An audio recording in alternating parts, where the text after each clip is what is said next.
हालांकि पूरे मामले की इन्वेस्टिगेशन को लेकर इस वक्त का लेटेस्ट अपडेट आपको बता दूं, सीबीआई की टीम एक बार फिर से हॉस्पिटल पहुंच चुकी है और हमारे सहयोगी कुमार कुंदन भी इस वक्त मुझे नजर आ रहे हैं। कुंदन, क्विक अपडेट मामले की इन्वेस्टिगेशन, ताजा हालात और साजिश के तहत इस वक्त की स्थिति को लेकर उठ रहे सवालों को लेकर। देखिए सुरभि, इस वक्त मैं अस्पताल में मौजूद हूं और अस्पताल का वो प्रीमाइसेस पूरी तरीके से वैंडलाइज हो चुका है। पुलिस फिलहाल कब्जे में रखने की कोशिश कर रही है और ये जितने भी स्टाफ है पुलिस के, आपको सादी वर्दी में और तमाम तरह की चीज़ें दिख रही होंगी। जो मेन गेट है, कल जो आपको दिख रहा था, उस मेन गेट पे फिर से बैरिकेडिंग वगैरह प्रॉपर कर दी गई है और हर आने जाने वालों पर नज़र रखी जा रही है। इन सब के बीच कुछ प्रोटेस्टर्स हैं जो अभी भी प्रोटेस्ट करने के लिए बैठे हुए हैं और अपनी बात रख रहे हैं। उनका कहना है कि जो कुछ भी हुआ है गलत हुआ है और हम लोग अपना शांतिपूर्वक प्रोटेस्ट जारी रखेंगे।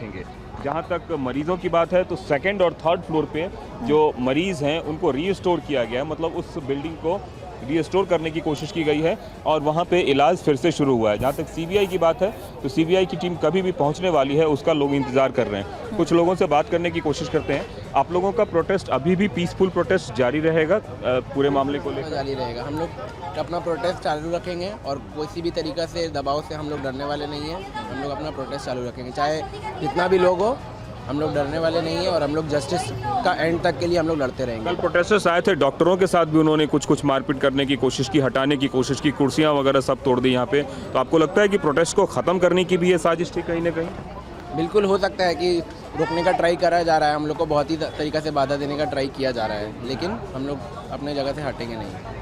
तो फिर भी आपने सुना, डॉक्टरों की मांग बिल्कुल अपनी तरफ से अडिग है कि कुछ भी हो जाए हम अपने जगह से नहीं हटेंगे, हम पीसफुल प्रोटेस्ट जारी रखेंगे। और अब जो है धीरे धीरे इन सभी मलबों को जो है हटाने का काम शुरू किया गया है।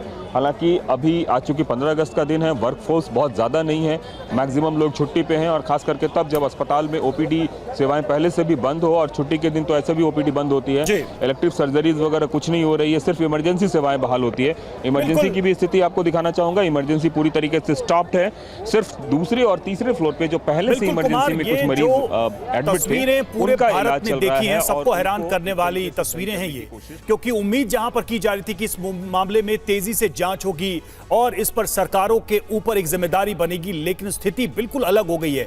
अब सिर्फ और सिर्फ राजनीतिक बयानबाजी हमें देखने को मिल रही है, तब जबकि इतना बड़ा अटैक हुआ है प्रोटेस्ट करने वालों के ऊपर, पीसफुल प्रोटेस्टर्स के ऊपर। हमारे साथ हमारे मेहमान भी इस पर चर्चा के लिए जुड़े हुए हैं। शहजाद पूनावाला बीजेपी प्रवक्ता हमारे साथ जुड़े हुए हैं, गरिमा दसौनी प्रवक्ता कांग्रेस हमारे साथ हैं, राजेश जोशी वरिष्ठ पत्रकार हमारे साथ हैं, संजय सरकार टीएमसी के नेता हमारे साथ इस वक्त जुड़े हुए हैं। सबसे पहले मैं बीजेपी के प्रवक्ता शहजाद पूनावाला के पास जाऊंगा। शहजाद, आरोप प्रत्यारोप हम सुन रहे हैं और जब से ये घटना हुई है हम देख रहे हैं कि राजनीतिक लोगों से सवाल पूछे जा रहे हैं तो एक दूसरे पर वो आरोप लगा रहे हैं, बल्कि खुल के कह रहे हैं कि ये उनके आदमी, ये उनके आदमी। लेकिन अगर इसको हम हटा भी दें तो एक बहुत ही संवेदनशील मामले में इस तरह से ओपनली वैंडलाइज करना, अटैक करना, इतनी बड़ी भीड़ का आ जाना, इसे आप क्या मानते हैं, किस तरह से देखते हैं? क्योंकि जो घटना हुई है उसे सभी आहत है और सबको लगता था कि प्रदर्शन के दबाव में शायद जांच सही तरीके से हो, चाहे सीबीआई की हो चाहे लोकल पुलिस की हो।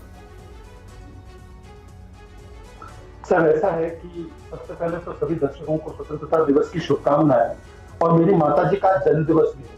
मेरी माताजी का जिक्र इसलिए कर रहा हूँ क्योंकि मेरी माताजी एक सिंगल मदर के रूप में उन्होंने मुझे रेज किया।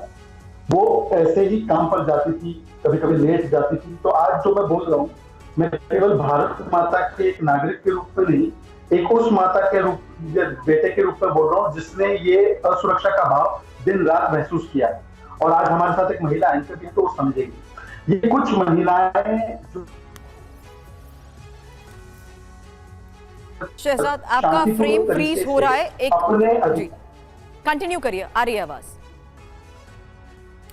मैं कह रहा था कि कल रात को हमारी बंगाल की और देश की महिलाएं रिक्लेम द नाइट के नाम से एक पीसफुल मूवमेंट चलाने के लिए उतरी थी। मतलब कि देश के 78 साल हो गए स्वतंत्रता के, वो अपनी स्वतंत्रता और फ्रीडम के लिए उतरी थी।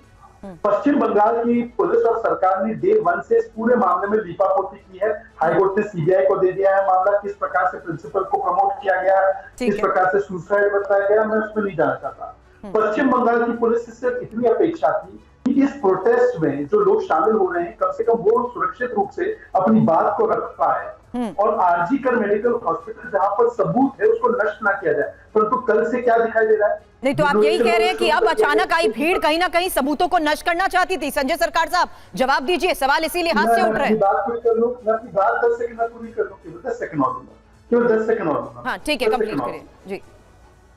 कल रात को जो भीड़ आई, 1000-2000 की भीड़ दारू पीकर आई। आई विटनेस का अकाउंट है कि पुलिस वहां से भाग गई, पुलिस की जिम्मेदारी थी, वो जो भी है उनको पकड़ते। वो भीड़ जाती है और स्पेसिफिकली जाकर सीसीटीवी जहां पर है, ठीक है, डीवीआर जहां पर है, वहां पर डिस्ट्रॉय करती है। जिस अस्पताल में इतनी बड़ी घटना हुई है वहां पर कोई सुरक्षा नहीं है, कोई वहां पर देखने के लिए नहीं कि ऐसी भीड़ घुसे ना, और फिर वो डराती है, धमकाती है और इस पूरे मूवमेंट को हिंसात्मक रूप देती है। मतलब कि लक्ष्य ये था कि प्रोटेस्टर्स की बातों को दबाओ और किसी प्रकार से एविडेंस नष्ट कराओ। परंतु इस पूरे मामले पर यानी इस पूरे घटनाक्रम ने कहीं ना कहीं अब और बड़े सवाल खड़े कर दिए हैं इसको लेकर।